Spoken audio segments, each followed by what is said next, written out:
don't you? Let's see what I got in here. How about a gruesome, pathetic, four-legged dog? We got a weak stomach, can't take it. Forget what he's got. That's nothing. What I've got is incredible. You're not going to be able to believe your eyes. It's so weird. It's the bizarre, bearded mind. I don't like to shave. It irritates my skin. Go ahead, go on. It's real. Weatherhead, stop wasting time, huh? Hey, you think you're a man? You're nothing. Until you witness the horrible excess of the lady that thinks she's fat. Check it out. Oh, yuck. The stress makes me look fat. Am I fat? I'm so fat. Who's going to love me? I'm a pit girl. Nice, huh? You like that? That's right. Come on. Don't be afraid. He won't hurt you. Come inside and see the real freak of human nature. He will appeal to you and he will appall you. He will tempt you and torment you. He will enrapture and enrage. He's childlike, yet he is cynical. He's young, and yet he is old. You will gasp as he teeters on the precipice. He is the incredible man boy. 1, 2. Enjoy the show. Ladies and gentlemen, Paul Provenza.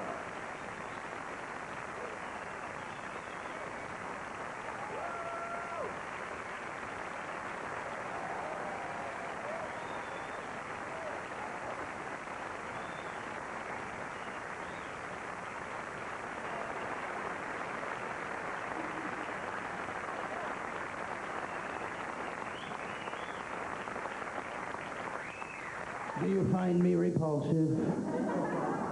Because I feel weird. I feel like a freak, a total freak.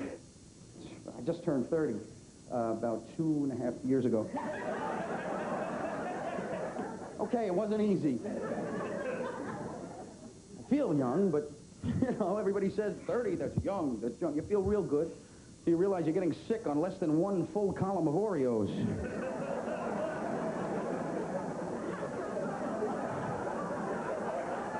It's like the end of an era. I used to go through 3 bags of these sons of bitches.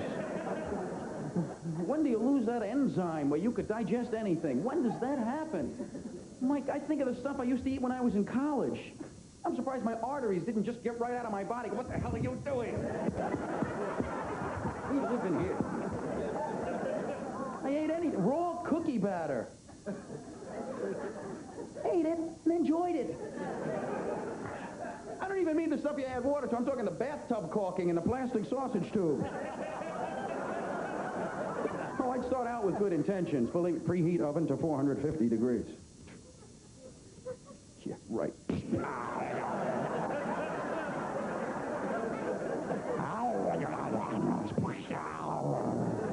wrapper and everything. Spoonfuls of Nestle's Quick right out of the box, right into the mouth.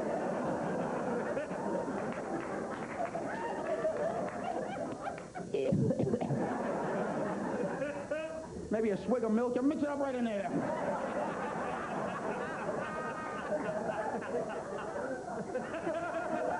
Oh, that used to be a well-balanced breakfast for me at one point. Now, forget now. Now I have a Pop-Tart. I got to check in for a colostomy the next morning. I hate what I've become. I reminisce at supermarkets. Oh, Mallow Mars. Oh, those were good. Excuse me, where's the Metamucil? Over by the Depends. I know where that is. Thank you. I go to have breakfast. All my breakfast cereals have pictures of mountaintops on the boxes now. Tree branches. Clusters of nuts and acorns. What happened to the bears juggling on unicycles? Chickens dancing in a sugar rush, carefree across the mountain. Breakfast used to be fun. I used to pick my cereal from the prize at the bottom of the box. Now I pick it for the prize at the bottom of my toilet bowl.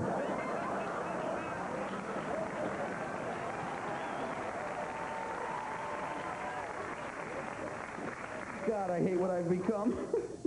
I find myself paying attention to commercials I never dreamt I could care less about. Hey, it comes in ointment and suppositories?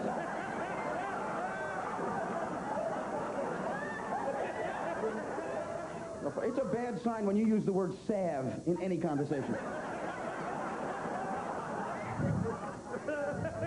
It is so depressing. You know what else happens? You hit 30? I noticed this actually, your reaction time slows down. You know what I mean by reaction time? Say, for instance, you're driving your car. That momentary lag between when your brain realizes you've got easy listening on the radio to when your hand actually goes, "The hell is this shit?" Sometimes it's a good 8 or 9 bars of raindrops are falling on my head before. You ever find yourself accidentally whistling along? Oh, just veer into oncoming traffic. You have nothing left to live for. You've become your dad. Check your ear. There's hair in there.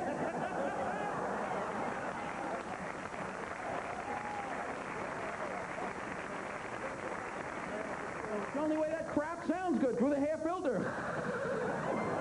Honest, you think it's Guns N' Roses. You have no idea how out of it you are. That's another thing. I used to pray when I was a kid for hair to sprout on my body. Now I can't stop this shit. Man, you know what? I find myself driving more and more like my father. Now, I don't mean the way I operate the vehicle. I just mean that while I drive, I shout out gas prices for no apparent reason. $23.9.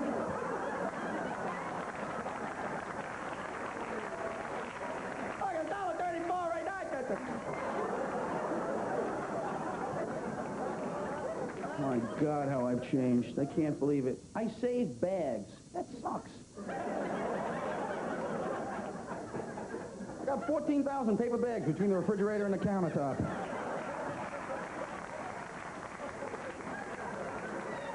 The compression's creating a new tree. It's unbelievable. Oh, no, man. Boy, you know, you hit 30, you start evaluating your life. It's a milestone, cultural as well as physical.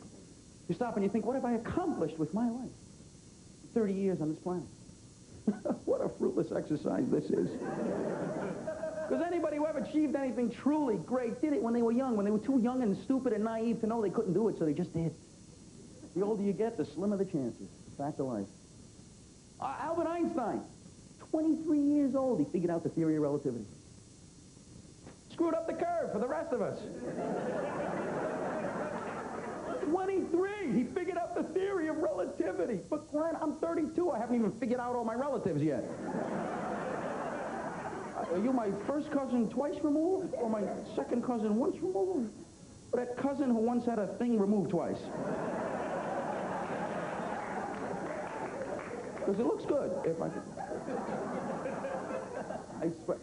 Isaac Newton, 25 years old, the man discovered gravity. Oh, nothing major there. 25 discovered 32. You know what I just discovered last week? Heathcliff and Garfield are two completely different cats.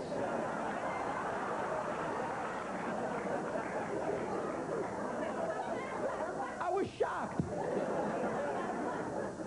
I haven't heard back from the Who's Who people yet, but it doesn't look real good. What the hell? 30 years. What was I doing with all my time? 30 years, it's like 11,000 days. 11,000 days. What? In all that time, I couldn't come up with Velcro first? What the hell was I doing? I could have been a bazillionaire today. But no, I had to see if Gilligan was going to get off the island this week.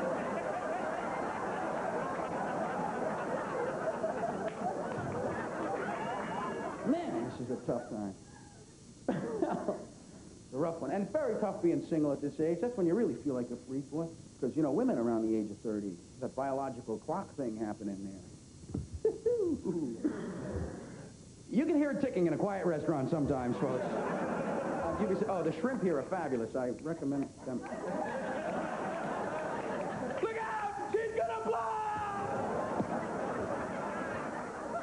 I'm tapping ovaries, looking for a snooze alarm. I don't know what the hell I can... 10 more years, then I'll be so refreshed, please. Then I'll get... Boy, some women at this age, they want to reproduce. They want to reproduce now. They have their egg cells in a little change purse. I have 11 left. Let's go!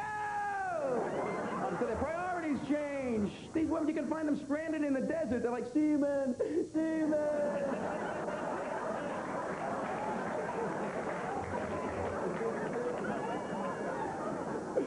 If I can't reproduce, I don't want to live. It's a lot of pressure for dinner and a movie. Very depressed. But I can't, I feel old enough as it is. I'm going to have a kid? Yeah. That's all I need is somebody to look up at me and go, Daddy, what's a record?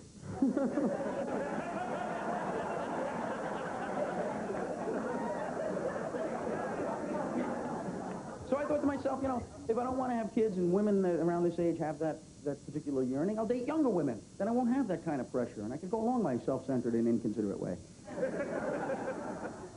You have to be careful when you're dating younger women, because, you don't want to be stupid about it, and you don't want to be like a felon.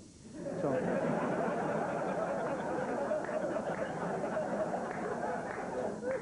I had little guidelines that I'd use, little rules of thumb, keep me on the straight and narrow. I said, hey, a woman had to at least be old enough to remember where she was when Kennedy was shot. I felt that was reasonable. I gotta admit, I'd bend the rules. Say, she's real cute, so Bobby. You make allowance.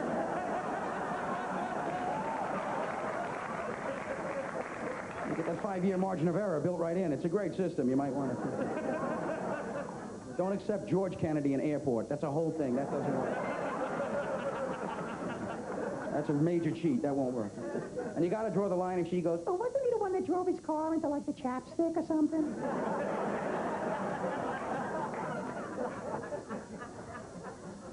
Swear to God, let me see that license again, would you please? Oh, it's a Care Bear sticker.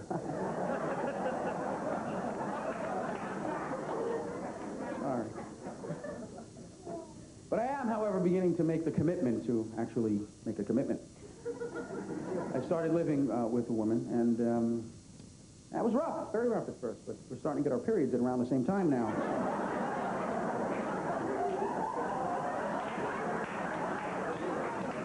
Seems to be working out, I think.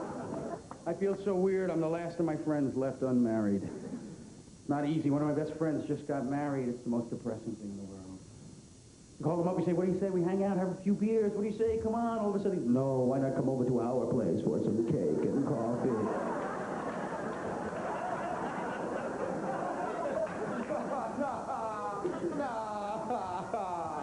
I went over to his house, he gave me a beer, and he put a coaster underneath it.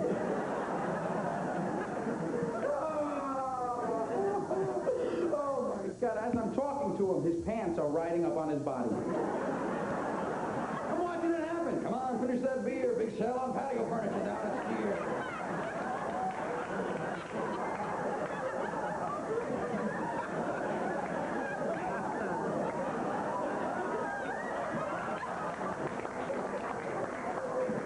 Hey, turn up those lights when you leave the room. I ain't made of money, now. All right, I'm gonna go warm up the car. Hurry up, we gotta be at the restaurant by 7:30. We have coupons.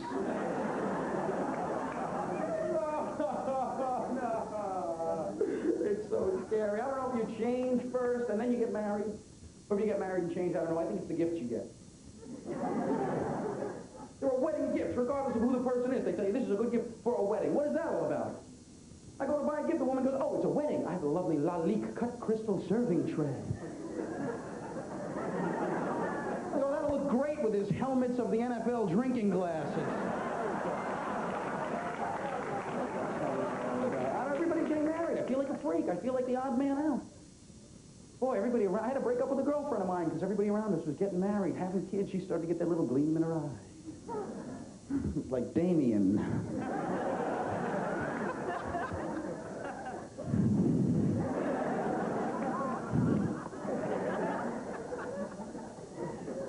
You know, Bob and Judy got married.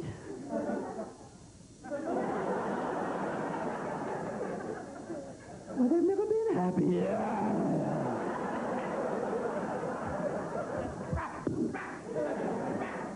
Power of attorney compels you.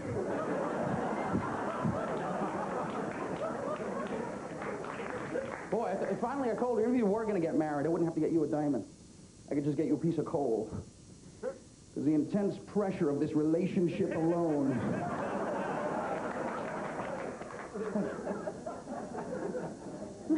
You just have to be ready, that's all. There's no explanation. She said, why do you want to get married, settle down, have a family? I just don't feel ready. That's it. She said, you're so immature.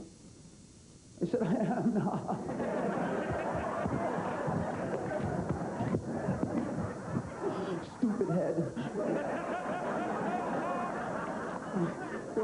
we had to split up. We just couldn't see eye to eye. Plus, she had cooties. Oh, it's over. I said, hey, keep the decoder ring. I don't want it back. I don't even let her in my fort anymore. Just not ready. At least I know that. I admit that. That's a good thing. I have friends of mine that are having families. I don't think they're mature enough to have families. And they see nothing wrong with this. They come up to me, they're excited. They're like, my wife is having a baby. What are you talking about? You were vomiting in bushes last week. What the hell are you saying? Someone's going to call you daddy? We still call you king of the spit yo-yos. What the hell is that? I don't get it. See, I know I'm not ready to have babies. Because I'm still at that point in life, and you're not supposed to say this, but I know I'm not the only one who feels this. But I don't think babies are cute. Kids are cute. Kids are great. They're little people with little personalities. You can talk to them. You can tell them lies. They believe it. That's fun. Oh, Superman? Oh, yeah, he's a friend of mine, sure. Oh, yeah, he lived upstairs. I helped him get the lid off a jar once. He's a pal, you know. But babies, they're not cute. Babies aren't cute. They're not even done. That's why they're always soft and running. It's like a muffin you take out of the pan too early. Use the toothpick test. It's always covered with shit and piss and vomit for crying out. Like having a subway stop right in your own home. But it's enriched our lives. You haven't left the house in 2 years. No, we like taping the Home Shopping Club. We find they get better with repeated viewings. You just gotta be ready. If you know all that and then choose to have kids, God love you. Boy, I'm gonna be a father someday. I'll get past all of that and I'll be a great father. That'd be right about the time Purina comes out with a dry, crunchy baby food, I think. Oh, when you could leave a bowl on the floor and go away for a week. You're looking at the father of the year. And it fits into my particular lifestyle. Boy, you could screw up raising a kid. I don't know if I can handle the pressure. Don't know if I could do it. No do-overs in that game. How do you think the Hinckleys feel right about now, huh?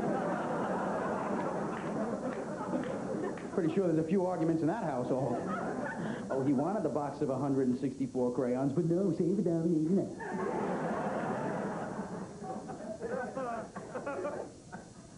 Tough, you know. It's tough. Kids have a lot of pressure. Parents don't realize. You know, like my dad was a great guy, but a little too demanding, I think, for my particular taste. I'd come home with a 99 on a test. And I would get, where's that other point? Luckily, I found this.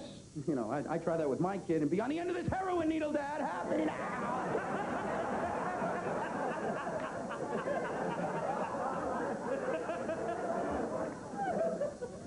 Yeah, I need that. He did have a great sense of humor, my dad. Very twisted. Lovely. Oh, I'll never forget, I was about 5 years old. I'm watching Mighty Mouse on television. Mighty Mouse is tied to the railroad tracks. He's screaming, help, help, help. I'm 5. I think Mighty Mouse is talking to me personally. I don't understand the concept. So I get a screwdriver. And I try and get Mighty Mouse out of the TV set. Father comes in the living room. What the hell are you doing? To get Mighty Mouse out. He needs my help. Give me that. What are you, give me that. No, what you, stop crying. Wait, stop crying. Come here, look, I'll tell you what. You should take this baseball bat and go let Elvis out of your sister's stereo.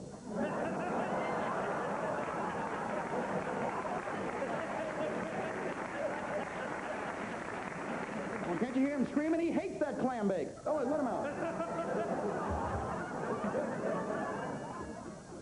Of course, he got his sense of humor from my grandfather. Another twisted one. These guys were great at parties, I'm telling you. Wasn't it for my grandfather? At every family get-together.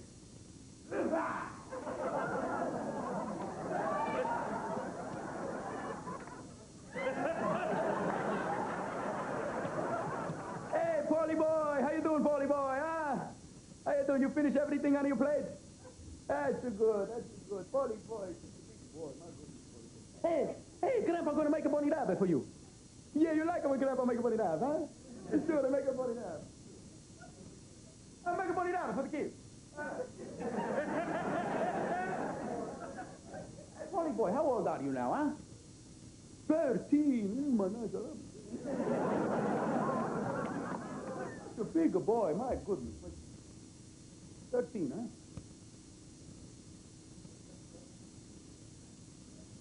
Forget it, the bunny rabbit. Look at this, huh?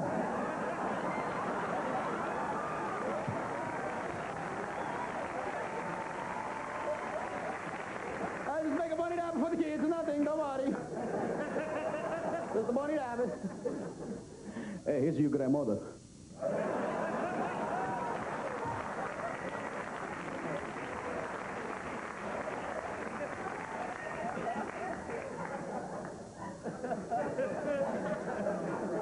But I gotta admit, even with all this freakish feeling that I have, I do get these tuggings, these yearnings that say maybe I should have a child in my life. All my friends, their lives, they say they're fulfilled. They say they're richer. Maybe that's what I'm missing. Maybe, I don't know, I imagine myself, moments flash before my eyes. I imagine myself lying in bed, watching television. My kid comes walking in the room, little guy, dragging his little teddy bear behind him. Little pajamas with the feet in them, flap hanging open. Oh. Big saucer eyes like the kids in those cheap paintings.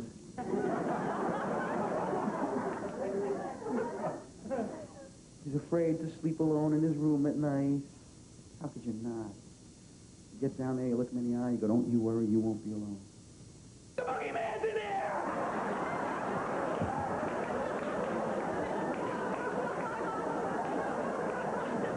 Moments, Kodak moments, you know. As if you can, you want a snapshot of the kid clutching the acoustic tile ceiling.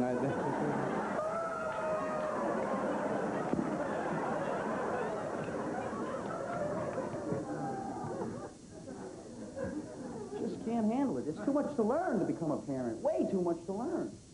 Got to learn that whole parent language, right? All the words that only parents use. Nobody else in the real world uses them. Got to learn them if you're going to be a parent. When's the last time any of you went gallivanting and traipsing?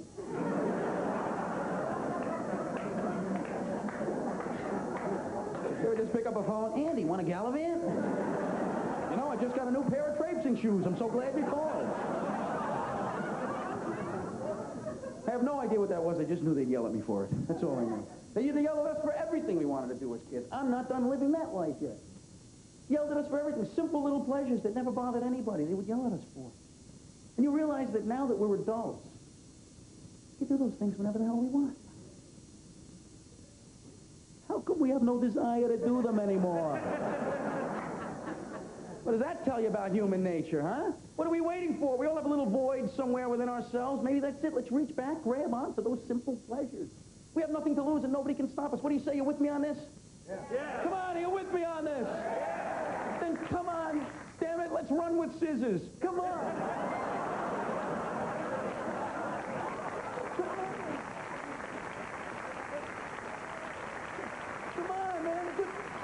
The good scissors. Yeah, the ones from the sewing kit. We won't even put it back where we found them. It'll be great. Come on, we'll go out with wet hair. Come on. Nobody can stop us. Go ahead. Pick at that. Cross your eyes, I'll smack you on the back. We can.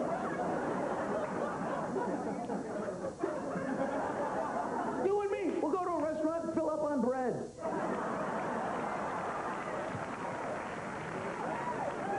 Come on, cut loose. We'll eat and go swimming before an hour is up.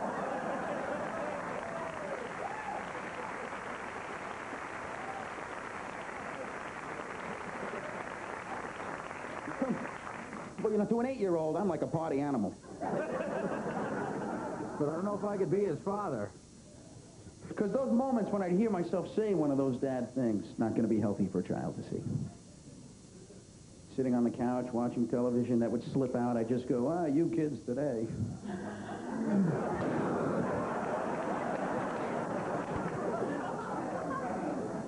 What is it like for people from my generation? What fatherly things could we say? What is it? Well, you kids today with your MTV and your rock and roll videos. Ah, you kids today got it easy. You know, when I was your age, We didn't have pictures that move right along with the music like you kids are getting now. Oh, Bob, we had it rough. Growing up in the late 60s, we had to hallucinate our own pictures with the music.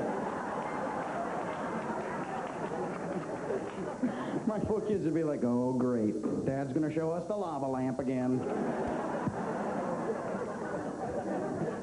Of course, we had something much better than MTV when we were growing up. We had Ed Sullivan. Yeah, Ed TV. Ed was great. Ed was more bizarre or surreal than any video could ever hope to be. What the hell was wrong with his body? Let's start with that. What, the same guy who designed Gumby designed Ed Sullivan? What was that all about? National TV had no control over his own arms for crying out. Well, now you know right here, not there.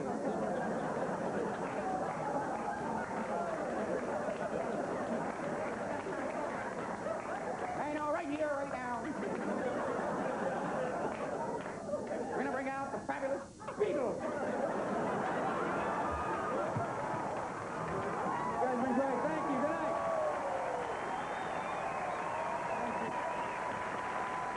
Thank you. Take care of yourselves. Take care of each other. Good night.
Excuse me, sir. We have to clear the theater.